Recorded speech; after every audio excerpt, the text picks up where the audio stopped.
Hello guys, this is Mitchell from the Video Game Guys, and today I'm going to be doing a game review on the magnificent 3DS game, Kirby Triple Deluxe. This is Kirby's first game for the 3DS and possibly the last. Now, this game really is based on the core gameplay of most of the other games, but it adds a few interesting stuff to the game, which we'll talk about later.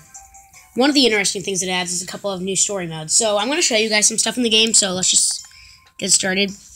And the first thing you'll see is there's actually 5 game modes, and I'm going to say that I'm going to move the camera for a second. There will be spoilers, so if you don't want spoilers, then I'd leave right now. Okay, you have like 1 second.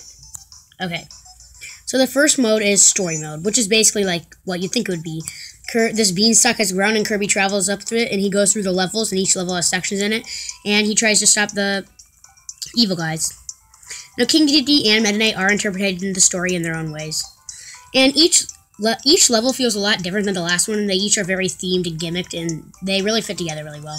Now, there's this one thing you can collect in levels called keychains. They're basically little trophies of Kirby's history, and they come from all different games, and it's really cool, and it's fun to collect them all. And some of them are based on bosses in the game, including Yin Yarn, Magalore, Taranza, and, of course, the final boss, Queen Sectoria. So those are really cool, and they're just fun, and any collector will want them all. Another thing in the game are sunstones. Now, there's a couple to collect in every level, and if you collect them all, you actually unlock an extra level, as you can see here. And they're really cool, and they're unique and fun, and they kind of remind me of the shines from Super Mario Sunshine. So, now that you've seen that mode, while it is probably the funnest mode in the game, there is a lot of other fun little gimmicky modes, such as Kirby Fighters. In Kirby Fighters, you play as different Kirbys and you fight along. As you can see, you have Cutter and the Swordsman and the Ninja and the Bomber all just standing there, and it's really cool, fun, unique.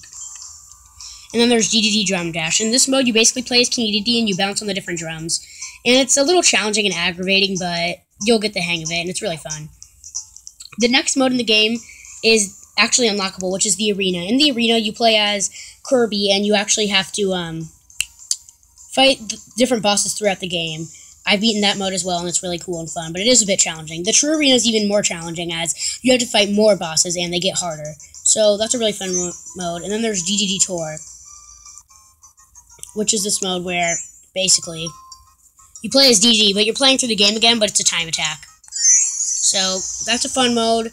It's probably one of my least favorites, because it's kind of the same thing just as Dedede, but, you know, it's still kind of fun, but it was more of just, like, I was trying to 100% the game, so I did that. So there's the modes in the game. They all feel pretty different from other ones. I would say Dedede Tour kind of feels the same as story mode, because it kind of is in the Arena and True Arena, but they're a nice little touch to the game, and they really add a lot more hours to the game. And then upon that, you can also look at music, different videos, and you can erase your data, obviously, and some other stuff. So yeah, there's really a lot to do in this game, and it'll have you playing for quite some time.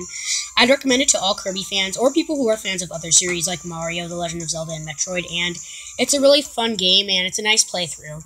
It's just one of those games where I was kind of debating if I should pick it up or not, but I would not have picked up any other game besides this one, because it's really fun, unique. There's all these different abilities you can get, sort of like Cutter, Swordsman, and it really adds a lot of dimension to the game. There's lots of fun enemies like the Waddle Dees, and it's a really fun game, and each level feels different from the last. I don't want to explain too much about the levels, because I want that to kind of be something you can figure out, the different levels, but I just wanted to give an overview of this game. I'd probably rate it honestly, maybe an 8.5 or 9 out of 10. So thanks guys for watching. I hope you enjoyed the video, and stay tuned for more on other video game stuff, and follow us on Instagram. Alright, bye.